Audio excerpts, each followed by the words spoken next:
दोस्तों, मैं प्रस्तुत कर रहा हूं मेरी दीर्घ कविता दुर्योधन कम मिट पाया का 41वां भाग। तो आइए शुरू करते हैं। दुर्योधन ने अपने अनुभव पर आधारित जब इस सत्य का उद्घाटन किया कि अश्वत्थामा द्वारा लाए गए वो 5 कटे हुए नरमुंड पांडवों के नहीं हैं, तब अश्वत्थामा को ये समझने में देर नहीं लगी कि वो 5 कटे हुए नरमुंड पांडवों के पुत्रों के। इस तथ्य के उद्घाटन होने पर एक पल को तो अश्वत्थामा घबरा जाता है, परंतु अगले ही क्षण उसे ये ज्ञात हो जाती है कि भूल उससे नहीं अपितु उन पांडवों से हुई थी जिन्होंने अश्वत्थामा जैसे प्रबल शत्रु को हल्के में ले लिया था। भले ही अश्वत्थामा के द्वारा भूल चूक से पांडवों के स्थान पर उनके पुत्रों का वध हो गया था, लेकिन उसके लिए ये अनपेक्षित और अप्रत्याशित फल था जिसकी उसने कल्पना भी नहीं की थी। प्रस्तुत है मेरी दीर्घ कविता दुर्योधन कम मिट पाया, इसका 41वां भाग।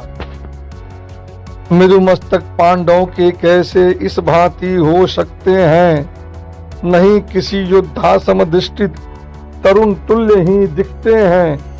आशा ना संधान लक्ष्य है, सुनो सूर है रजनीनाथ।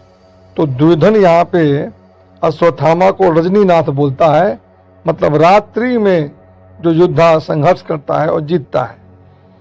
आशा न संधान लक्ष्य है, सुनो सूर है रजनीनाथ। अरि शीर्ष न है निश्चित ही, ले आए जो अपने साथ।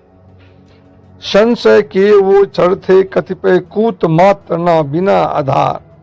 स्व अनुभव प्रत्यक्ष आधारित उदित मात्र न वहम विचार।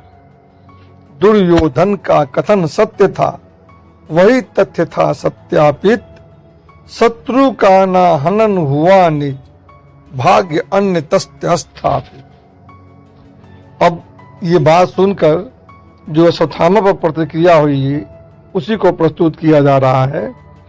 द्रोण पुत्र को ज्ञात हुआ जब उछल पड़ा था भू पर ऐसे, जैसे आन पड़ी विद्युत हो उसके ही मस्तक पर जैसे। क्षण पैरों के नीचे की अवनी कंपित जान पड़ी, दिग्दृष्टित निज अक्षों के जो शंकित शंकित भान पड़ी। जत किंचित पांडव जीवन में कतिपय भाग्य प्रबल होंगे, या उसके ही कर्मों के फल दोष गहन सबल होंगे, या उसकी प्रज्ञा को घेरे प्रतिशोध की ज्वाला थी। लक्ष्य भेद ना कर पाया था, किस्मत में विष प्याला थी। ऐसी भूल हुई थी उससे क्षण को ना विश्वास हुआ। भूल चूक सी लगती थी कि दोष बोध अभिज्ञात हुआ। पल भर को हताश हुआ था, पर संभला अगले पल में। जो कल्पित भी ना कर पाया, प्राप्त हुआ उसको फल में। अब है यहाँ से अश्वत्थामा को पुराने बातें याद आने लगती हैं। धर्मराज ने उस क्षण कैसे छल का था व्यापार किया। सही हुआ वो जिंदा है ना, सरल मरण संहार हुआ। तो ये सोचता अश्वत्थामा कि चलो अच्छा ही है कि पांडव सब जिंदा हैं और उनको सरल मृत्यु नहीं प्राप्त हुआ। आगे क्या सोचता है, पिता नहीं तो पुत्र सही उनके दुष्कर्म फलित होंगे। कर्म फलन तो होना था पर ज्ञात नहीं त्वरित होंगे। कर्म फलन तो होना था पर ज्ञात नहीं त्वरित होंगे। तो दोस्तों, ये थी मेरी कविता दुर्योधन कम मिट पाया का 41वां भाग, और आप लोगों ने सुना, इसके लिए धन्यवाद। धन्यवाद दोस्तों।